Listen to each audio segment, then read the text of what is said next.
अब मैं इस मंच के अध्यक्ष और समीक्षक डॉक्टर बलराम अग्रवाल का स्वागत करता हूं, उनका अभिनंदन करता हूं। डॉक्टर बलराम उत्तर प्रदेश के बुलंदशहर में जन्मे हैं। वह एक विविध धार्मिक रचनाकार हैं।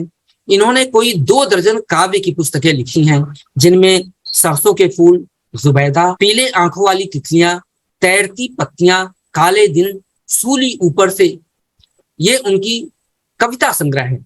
लव कथा संग्रह भी इनके कई आ चुके हैं। 2 कहानी संग्रह हैं, 4 आलोचना की पुस्तकें हैं, 10 बाल साहित्य की पुस्तकें हैं। इन्होंने कहानियों की 24 पुस्तकों का संपादन किया है। बहुत बड़ी बात है। इन्होंने व्यंग लव कथाएं भी लिखी हैं। शायद मैं पहली बार सुन रहा हूं व्यंग लव कथाओं के बारे में। अगर व्यंग लव कथाएं लिखी हैं तो सुनना चाहिए।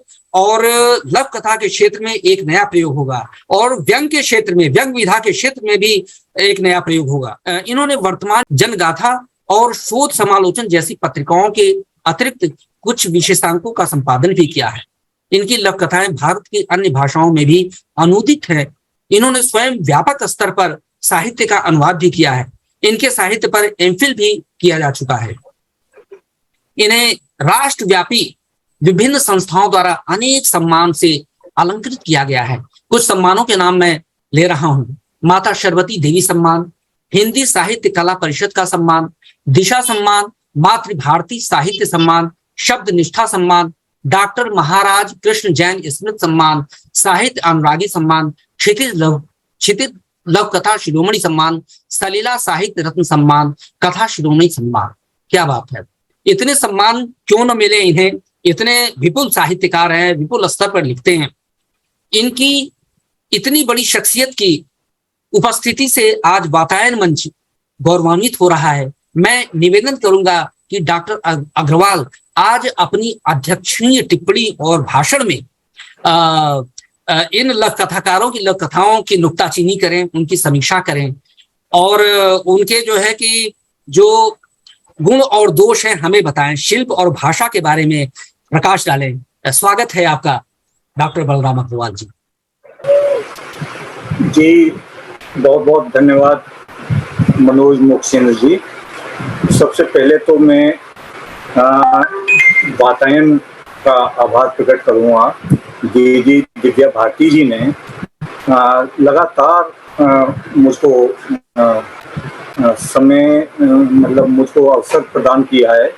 इससे पहले वातायन की जो 68वीं गोष्ठी थी जो अक्टूबर 2021 में हुई, उसमें भी मुझको अध्यक्षता का भाग उन्होंने मुझको दिया था, और वो बहुत सफल, वो अंतर्राष्ट्रीय स्तर पे उन्होंने आयोजित की थी।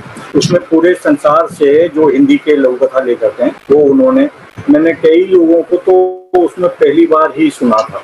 इसमें भी जैसे अर्पणा जी हैं, इनको मैंने पहली बार मैं सुना हूँ, और आशीष जी को, आपको भी मनोज जी, मैं पहली बार ही सुन रहा हूँ। और लघु कथा तो मैंने संजीव जी की भी पहली बार ही सुनी है। उनके गीत और कविताएं तो उनके कार्यक्रमों में मैंने सुने, और वो सस्वर बहुत अच्छा गाते हैं। तो ये भी है। दूसरा ये है कि बाकी तो जैसे नीरज जी हैं, वो मेरी छोटी बहन है, उनको मैंने कई बार सुना है। ऋचा हैं, वो मेरी छोटी बहन है, उनकी तो मतलब बहुत लोग कथाएं मैंने पढ़ी हूँ। जैसे उन्होंने बताया भी कि उनकी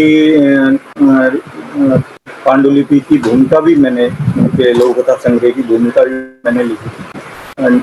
नीरज जी के भी संग्रह की भूमिका लिखने का सौभाग्य मुझको मिला।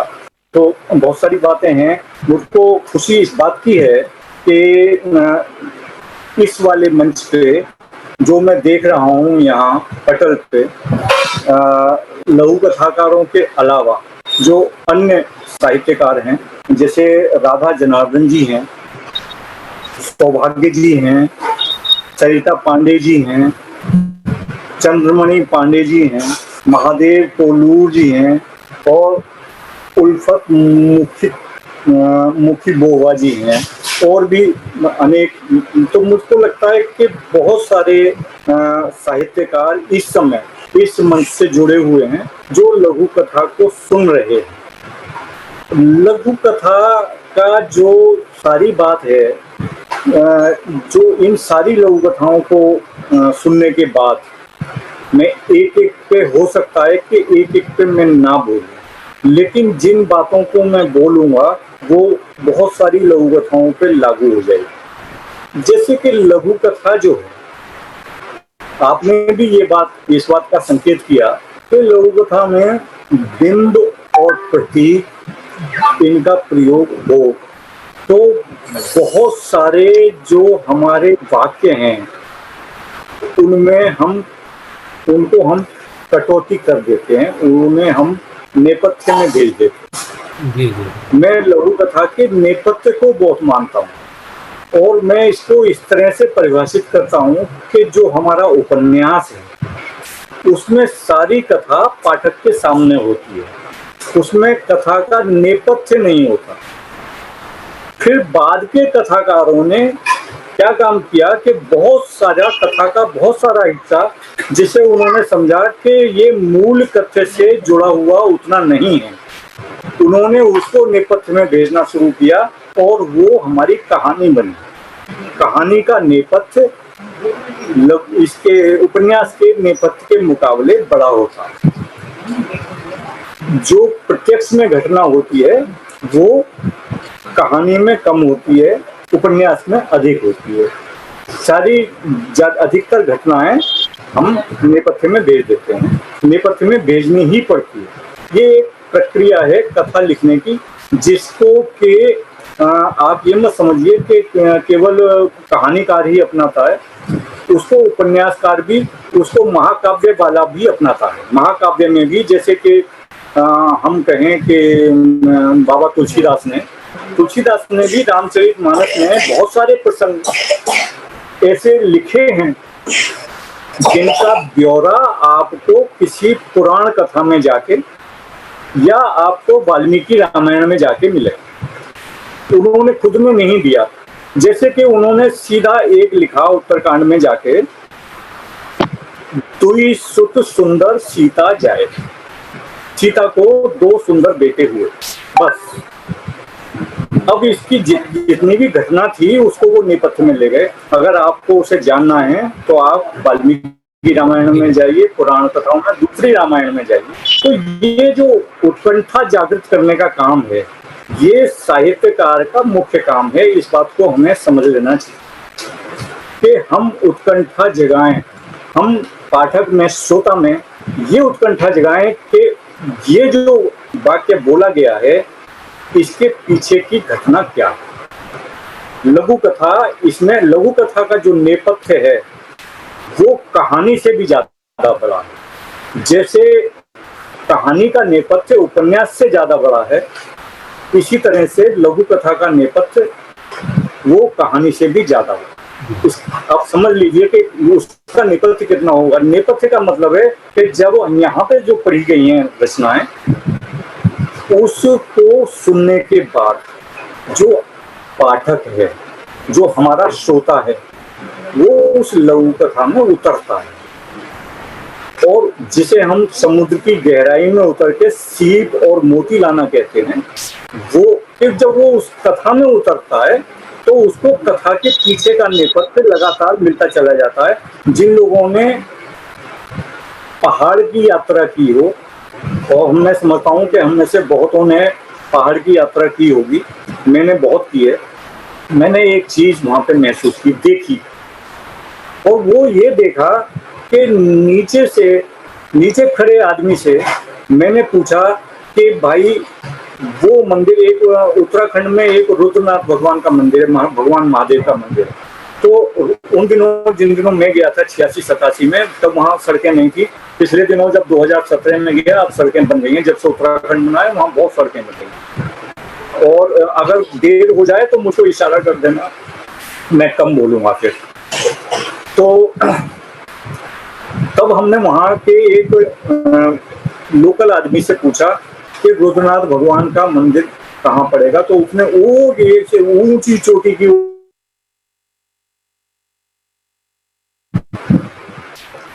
सांकेतिक। और हम कई घंटे की यात्रा के बाद हम उस चोटी पे पहुंचे और हमने देखा उस चोटी के पीछे उससे भी ऊंची एक और चोटी है। अब हमें उसको पार करना है। ये गुण लघु कथा का है कि जब आप उसके नेपथ्य में उतरते हैं तो पात्र का चरित्र क्या है, पात्र का परिवेश क्या है, पात्र के साथ परिस्थितियां क्या थी, उसमें पाठक उसको लगातार खोलता चला जाता है। ये पाठक की व्यवस्था हो जाती है क्योंकि आप उत्कंठा जगा देते हैं, जिज्ञासा और रोचकता। ये किसी भी कथा के, कहानी के भी, उपन्यास के भी और लघु कथा के, ये किसी भी रचना के गुण हैं कि नंबर एक कि पाठक में जिज्ञासा हो। पाठक में जिज्ञासा शीर्षक सुनते ही हो जानी चाहिए। जैसे ही शीर्षक सुना पाठक में ये जिज्ञासा हो जानी चाहिए। अब जैसे मनोज जी ने कथा सुनाई, उसका शीर्षक था बेटा अपने आंसू पहुंचे। पाठक तो ये उत्कंठा होगी, जिज्ञासा होगी, ऐसा क्यों कहा गया, इसके पीछे की कथा क्या है। और अगर हम किसी लघु कथा का शीर्षक ये रख दें, जैसा बोया वैसा काटा, अगर कि हम कोई दृष्टांत कथा कहने वाले हैं कि दूसरे जैसा बोया वैसा काटा, सीधी सादी कथा है, इसमें आपको ज्यादा गहराई में उतरने की जरूरत नहीं है। तो हम जो दृष्टांत कथाओं से और आधुनिक लघु कथाओं पे या समकालीन लघु कथाओं पर आए हैं, उसका कारण ही ये है कि हम पाठक को या अपने श्रोता को, दर्शक को समाधान प्रस्तुत नहीं करते। हम केवल डायग्नोज करते हैं, हम निदान प्रस्तुत। पाठक फिर अपने आप सोचता है कि इसके कितने कितने परिणाम हो सकते हैं। ये भी हो सकता है, हर पाठक अपने विवेक के अनुसार सोचेगा और उससे पहले, मतलब अगर हम सीधे सीधे बता दें तो फिर वो उसको सोचने की जरूरत नहीं है। पुरानी जो हमारी दृष्टांत कथाएं हैं उनका जो तो उसको नकारात्मक ही कहूंगा कि वो यही है कि वो आपको परिणाम बता देती हैं। और परिणाम ये है कि आखिरकार वो दोनों मिल गए, आखिरकार वो सुखी हो गए, आखिरकार जो चाहा था वो मिल गया, और आखिरकार ये है कि हे भगवान, जैसे उनके दिन फिरे ऐसे सबके फिरे। ये उन कथाओं का समापन है। इन कथाओं में आपकी जिज्ञासा लगातार जागृत होती है। एक ये है कि लघु कथा में गतिहीनता नहीं होनी चाहिए। गति जो, जैसे आशीष जी ने जो कथा सुनाई, वो उसकी जो भाषा है वो कविता ही है असलियत में। तो जब मैं कविता कह रहा हूँ तो कविता का मतलब है काव्य में भाषा, जैसे हम महादेवी वर्मा के गद्य को कहते हैं कि उनके जैसा प्रवेयमान गद्य दूसरे व्यक्ति का नहीं। गद्य की जो कसौटी है वो उसका प्रवाह है। आशीष जी की लघु कथा में, उनकी भाषा में जो प्रवाह है, हम बार बार यही बात कहते हैं कि लघु कथा में काव्य के गुण हैं। जितने भी काव्य और नाटक, पहले तो नाटक भी काव्य ही था और समूचे साहित्य को काव्य ही कहा जाता है, इसीलिए तो ये जो गति में जो चीज है वो गति बनी रहनी चाहिए, बहुत जरूरी बात है। दूसरी बात ये है कि जो अभी मेरे सुनने में आई, जो लघु कथाएं मैंने सुनी, मुझको ये लगता है कि पिछले 50 साल में जो लघु कथाएं लिखी गई, जितनी भी लिखी गई, उनका कम से कम पिछले 50 साल का, यानी सन 70 से 71 से लेकर 2020 तक की लघु कथा का एक आकलन होना चाहिए कि भाई इस दौर में जो लघु कथा है उसने अपना एक जो वृत्त तैयार किया है वो क्या है, और क्या उस वृत्त से बाहर अब लघु कथा के निकलने का समय आ गया है। निश्चित रूप से आ गया है। मैं इसीलिए ये बात कह रहा हूं कि निश्चित रूप से जो अब हम नए लघु कथाकारों की लघु कथाएं पढ़ते हैं तो उनमें वस्तु जो पुराने लघु कथाओं की वस्तु है, जो नई लघु कथाओं की वस्तु है, वस्तु में अंतर आया है। उसमें एक उच्चता के दर्शन होते हैं, एक अलग तरह की वस्तु आ रही है। मुझको खूब याद है जब मैंने नीरज जी की किताब की भूमिका लिखी थी तो उसमें एक वाक्य लिखा और वाक्य पे इन्होंने मुझसे पूछा था, इन्होंने, क्योंकि इनको संदेह हुआ कि ये वाक्य इन्होंने क्यों लिखा। वो वाक्य था कि लघु कथा कहानीपन की ओर जा रही है। शायद नीरज जी को ध्यान होगा। तो लघु कथा, अब इस वाक्य में और दूसरा वाक्य मैं अभी बताता हूँ, लघु कथा कहानी की ओर जा रही है, एक वाक्य तो ये हुआ। एक वाक्य ये हुआ कि लघु कथा कहानीपन की ओर जा रही है। मैं अभी भी ये कहता हूँ कि लघु कथा का जो मुख्य घटक है वो कथा है और दूसरा घटक है काव्य के गुण। काव्य के गुण होंगे तो वो जो उसका लाघव है, जो उसका आकार है, वो अपने आप बिना किसी कोशिश के अपने आप छोटा हो जाएगा। आपको छोटा करने की जरूरत नहीं पड़ेगी अगर आप संकेत की भाषा बोले। अभी आपने जितने भी मेरे परिचय में नाम गिनाए वो मेरे कविता संग्रह नहीं है, मेरे लघु कथा संग्रह ही है। मेरा कविता संग्रह एक भी नहीं छपा, पहली बात। दूसरी बात यह है कि लघु कथाओं में जो व्यंग की भाषा है, हरिशंकर परसाई जी कहते थे कि व्यंग कोई अलग से विधा नहीं है। व्यंग जो है किसी भी रचना का की एक अंतर वस्तु है, अंतर घटक है उसका, वो उसमें होगा ही। हमारी लघु कथाओं में भी स्वाभाविक रूप से कहीं कहीं व्यंग आता है। तो एक किताब का नाम आपने अंत में बताया, सूली ऊपर शेष, उनमें से मेरी लघु कथाओं में से ही चुनी हुई व्यंग लघु कथाएं उसमें हैं और उस पुस्तक की भूमिका सुप्रसिद्ध व्यंग्यकार प्रेम जन्मे जी ने लिखने की कृपा की। मैं आपको एक सुनाऊंगा उसमें से, केवल इसलिए कि किस तरह से हम लिख सकते हैं। बहुत छोटी छोटी चीजें होती हैं। बड़े मुद्दे उखाड़ने की प्रैक्टिस हमारे दल के हर शख्स को होनी चाहिए। सिर्फ प्रैक्टिस, शऊर भी तो होना चाहिए। शऊर की फिक्र की तो उखाड़ लिया मुद्दा, उसका बाल भी नहीं उखाड़ पाओगे। भाई शऊर की फिक्र नहीं की तो मुर्दा समूचे शहर को खा जाएगा कब्र से निकलकर। यही तो मजा है इस धंधे का। कीर्तन थोड़े ही कराना है मुर्दों से। तो बड़े मुद्दे उठेंगे तो वो शहर को खाएंगे ही, इसका संकेत मात्र इतना। तो खैर ये बात हुई। और आधुनिकता की बात है, जब हम आधुनिकता हमेशा, आप ये समझ लीजिए कि परंपरा की एक जमीन और आधुनिकता का बीज जो उसमें से अंकुरित होता है, वो परंपरा की जमीन को तोड़ के आधुनिकता का बीज अंकुरित होता है। आप उस जमीन को तोड़े बिना आधुनिकता का बीज अंकुरित हो ही नहीं सकता। जमीन तो तोड़नी पड़ेगी।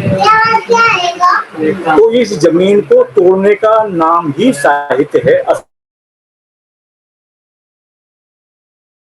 कवि हो या कोई भी कथाकार हो, वो अपने अनुभवों को ही लिखता है हमेशा। मैंने बाबा नागार्जुन से एक बार पूछा था कि बाबा आप अपनी आत्मकथा कब लिख रहे हैं, और बाबा ने छूटते ही मुझे कहा कि बेटा अभी तक जो लिखा है वो सब आत्मकथा ही है। ये बड़प्पन है, ये आत्म स्वीकृति है कि जो कुछ भी वो लिखेगा वो उसका अपना अनुभवी ही होगा। और वो हम कई बार कहते हैं कि लघु कथा में लेखक की उपस्थिति नहीं होनी चाहिए, तो वो एक अलग टर्म है, वो एक अलग टर्म है। वस्तुतः तो लेखक का अनुभव तो उसमें आएगा ही आएगा, लेखक सदैव उसमें ना आए उसके लिए कुछ उदाहरण हम देते हैं, वो बात की बात है। नीरज शर्मा जी ने जो हीर पराई नहीं, ये जो लघु कथा पढ़ी, अब सीधी सादी बात यह है कि जब जो एक तो इन्होंने कई चीजें ऐसी अपनी लघु कथा में भी कह दी जो बहुत भावुक कर देती है और अपने अपने अंदर भी झांकने को बड़ा विवश कर देती है। जैसे इन्होंने कहा, पहले भी कहा जाता रहा है, आंचल में है दूध और आंखों में पानी, तो इन्होंने भी कहा औरतें रोती कलपती ही अच्छी लगती है। तो ये जो एक अनुभव है, इस अनुभव को लिखना और ईमानदारी से लिखना, बेटे के माध्यम से, एक टीवी सीरियल के माध्यम से अपने एक अनुभव को व्यक्त करना और ईमानदारी से व्यक्त करना, असलियत में यही लेखन है, यही कथा लेखन है, यही कविता लेखन है। जो साहित्य है वो असलियत में यही है। संजीव जी की तो मतलब मैं उनके व्यक्तित्व की तारीफ करूं वो एक अलग बात, लेकिन ये जो संजीव जी ने लघु कथा सुनाई, अंकुर की और सुगंधा का विवाह हुआ और उनके बीच लगातार कुछ ना कुछ अनबन और ये सब चलता रहा। बहुत मतलब जिस प्रक्रिया से लघु कथा चलती है, इनकी लघु कथा, सुरेंद्र कुमार अरोड़ा जी की लघु कथा और अर्पणा जी की लघु कथा, 3 लोगों की लघु कथा, इन तीनों का एक अलग गुण है। उस गुण को कहते हैं कथा की पारंपरिक शैली। ये पारंपरिक शैली में कही हुई लघु कथाएं हैं, इनमें आपको कोई बिंब नहीं मिलेगा, कोई प्रतीक नहीं मिलेगा, कोई मुहावरा नहीं मिलेगा। ये कथा कहने की पारंपरिक शैली है और इस शैली को मैं गलत नहीं मानता, लेकिन जब हम लघु कथा लिखें तो कोशिश ये करें कि इस पारंपरिक शैली में भी आप नया क्या जोड़ें। पारंपरिक रखिए शैली को, वो कोई बुरी शैली नहीं है, लेकिन आप उस पारंपरिक शैली में, मैं कई बार ये बात कहता हूं कि जब आप लिख रहे हैं तो इसमें आपका व्यक्तित्व नजर आना चाहिए।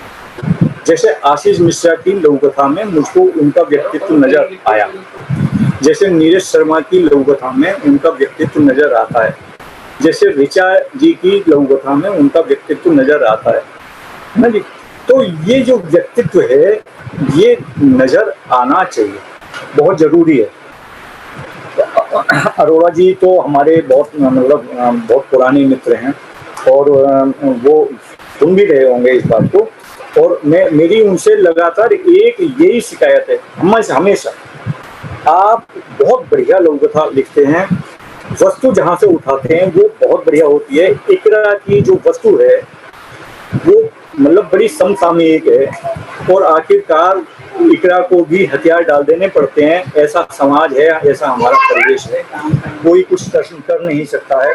ऋचा शर्मा जी की जो लघु कथा थी अदालत में हिंदी, आप ये देखिए कि हिंदी को, सबसे बड़ी बात ये है कि एक हिंदी के साथ जो उन्होंने एक आत्मविश्वास दिखाया, एक बात तो ये है, आत्मविश्वास ये कि हिंदी ने कहा कि मैं अपना केस में खुद लड़ूं, ये बहुत बड़ी बात है।